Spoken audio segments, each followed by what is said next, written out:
আগামীকালকে জাতীয় সমাবেশ অলরেডি আলহামদুলিল্লাহ আজকেই ভোলার থেকে বহুত মানুষ চলে আসছে। এই দেখেন হ্যাঁ, ভোলা একেবারে সাগর দ্বীপ মনপুরা থেকে এসেছি এবং মনপুরা থেকে আজকে দুইটা লঞ্চ রিজার্ভ আসতেছে, বড় লঞ্চ, এবং চরপেশন, ভোলা, পটুয়াখালী। আজকে লঞ্চ অনেকগুলো, আজকে মিনিমাম দক্ষিণ অঞ্চল থেকে 20 থেকে 40টা লঞ্চ, 44টা লঞ্চ।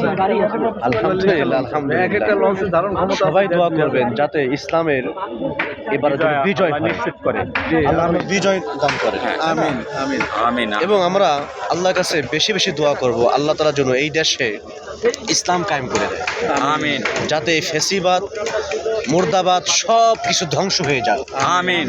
এবং দেশের জনগণের কাছে দোয়া আমরা চাই, সাহায্য চাই যে আপনারা যার যার জায়গার থেকে দোয়া করুন এবং সামনের ইলেকশনে আপনারা আপনাদের ভোট যেন ইসলামী দলগুলোকে দেন, সেই আশা ব্যক্ত করে শেষ করলাম। আলহামদুলিল্লাহ।